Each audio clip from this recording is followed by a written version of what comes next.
Hey there, this is Erica from Ever Educating, and this is the second in a series of videos where I go over one major assignment at a time. So if you're looking for major assignments to assign come fall, I recommend subscribing to not miss out on any other episodes in this series. I'll make sure to link earlier episodes in the description below. So today's assignment is the group facilitation project that I mentioned last time. And in this case, it's something that I do, again, in all of my courses, just like the autobiography, in my writing and my literature courses. And I do think it's one, again, that can be used across all types of fields. And so as far as when the assignment occurs, it depends because it occurs across the whole semester. I would suggest not starting it, though, until the second, maybe the third week, where you're really in the meat and potatoes of your course content. So what do I mean by that? So the group facilitation project in my literature courses is they go ahead and facilitate an analysis, a discussion of one of the readings in our class throughout the term. Usually literature courses are capped at 30 people, so I do 10 groups of 3. So these 3 students have to lead, it depends, when I have a 15-minute class session 3 days a week, I say like 20 minutes. If it's a 75-minute class period, I usually say 20 minutes, but you feel free to go longer if you want to. And I do get that option for the 15-minute class as well, but I feel a lot of students sometimes worry about taking up too much time. It's not as much of a worry when they have that 75-minute versus 15-minute approach to the term. So if it's 2 days a week, potentially you might want to go longer to start with. You might have it be lead a 30-minute discussion. But I think 20 minutes is a pretty good number for students. Some will stop right then, and some will want to go way past that. And I welcome both of those options. So what they do in my literature courses is they go ahead and decide amongst themselves what type of discussion or activity do they want to lead. So sometimes students just come in with a list of questions and they facilitate a whole class discussion. Other students do something digital. So maybe they create a Kahoot game to get started off. And so they ask a question on Kahoot, the students answer it using their phones, and then they pause and have a discussion about the answer to that question. So it's not a quiz, right? It's like, hey, here's a question, and it might be something along the lines of like, of these 4 characters, which one do you want to discuss first in this discussion? And then they just choose whoever has the most votes. But it might also be, between these 2 quotes, which one do you think is the strongest example of this literary device? And then again, they vote, and then, okay, let's discuss that. Why? How so?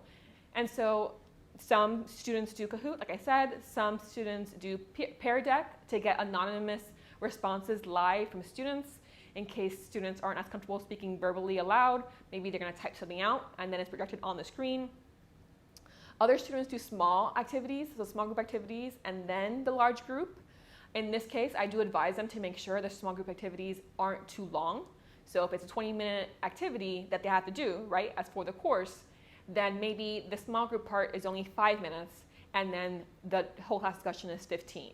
So not 15 and 5, right? Because in that case, they might be walking around the room and listening in to students, but it's not really a whole class project. It's hard to assess if you're leading a discussion or analysis strongly if most of it is taking place in whispers, right, across the room. So in this case, I choose usually for students to do, every week during the mid to late part of the term. So maybe the first book or 2, I facilitate all those discussions, and then starting book 3 through, let's say, 7, right, they do all of the leading themselves. Now this might depend on how many books you assign. So sometimes, I start with fairy tales, poetry, short stories, and maybe I lead all those discussions. And so once we hit the first novel, they're ready to go to be the facilitators. Okay? So that can be another approach as well. The first few weeks, the shorter genres I lead, and then they start leading the novel versions of these discussions. So it depends how many you assign, how many students you have. You might have larger groups, maybe groups of 4 or 5. So it really depends on your particular situation. But this is how it goes, right? They choose what books to be the one they facilitate, only one facilitation a class period. In case the first group goes over a lot, it's only me that follows them up, not another group. And you have to cut them off, the first group, because the second group has to go. So I do recommend only doing one per course period. Now, sometimes students want to use the same book. And so if you're, covering a book on Tuesday and Thursday, great, 2 groups have the opportunity. But what if there's 3 groups who want to do it? At that point, I literally just choose them out of the hat, and whoever has, the last number, unfortunately, has to choose another book.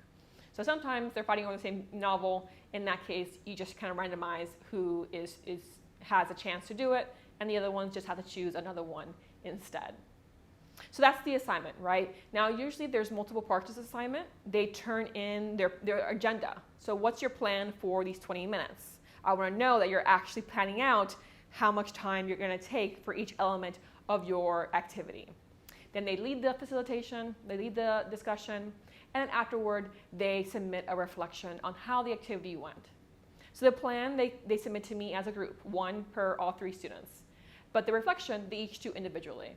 In this sense, it's private, it's just to me, so they can tell me if, they felt a group member didn't really pull their weight, or they can tell me what they struggle with personally. Maybe they're very introverted and were nervous about speaking during the discussion, and that's why they didn't participate too much. So it's a chance for them to reflect on how the activity went, what would they do differently if they had, a second chance. And so it's basically a 3-part activity. As far as how much is weighed, this could be weighed pretty heavily in your overall grade. It depends, of course, on how many major projects you have, but this can scale from 15 to, I would say, 25, maybe even 30% of your overall course grade, depending on the length. So maybe you're doing 30 minutes, rather than 20. It might depend on how many major projects you have. Maybe it's 1 of your 3. But maybe it's a mid-level project. You have 3 major projects, this is a mid-level, and your small activities, then maybe it's less. Maybe it's at 15% instead. So it can really depend on, again, your situation. But I do think this is a really helpful activity, right? So pros and cons of it. The pros, it gives students a chance to decide what matters most to them about this novel, about this content, and then they can lead a discussion about what they're most intrigued by, what they're most engaged with. So this can hopefully create more interest in the course. It also creates community because they're leading their own discussions. So hopefully students want to support each other, and so they take part because, well, it's not just the instructor asking me these questions, it's the person I sit next to, and soon enough I'll be doing this myself, and I want people to answer my questions, so why don't I help them out at this situation? So I do think it creates a lot of community building. I think it creates a lot of interest among students when they have that power in the classroom. Now, as far as cons goes, again, you might have some students who are very introverted, very anxious about speaking publicly, and so they might really struggle with this assignment. The group element can help with this, so it's not just an individual leading the whole facilitation themselves, but you might want to have, come speak to me if you're having trouble. If you really think you cannot do this assignment, then I need to know that early on so we can plan accordingly. What accommodations can be made for you in this situation. And so you might have those situations in ways obviously you wouldn't when it's just something written that's submitted, for example. So that is something to consider as well. But I do think, public speaking is very important, long term as far as your life goes. So if you can support them, if you can make sure that they can succeed, I do think, it is a great project to do in your classroom. And again, as far as following up on this one in particular, I give feedback, of course, on the assignment. How did your agenda actually match what actually happened? As far as how you facilitated things, your style, how the discussion went. Did it actually get a lot of analysis, or was it more opinion pieces that were being discussed? And so you can give feedback on how the assignment went. But you can also use what they are interested in to inspire your own activities later on.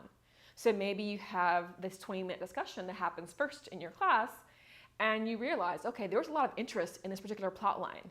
So my plan for after the 20 minutes was to do this separate discussion about this thing, but turns out they're really intrigued by this particular plot line.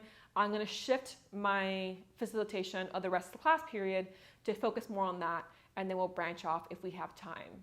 So I really think that you should use what they do as your guide throughout the rest of the class period, if at all possible.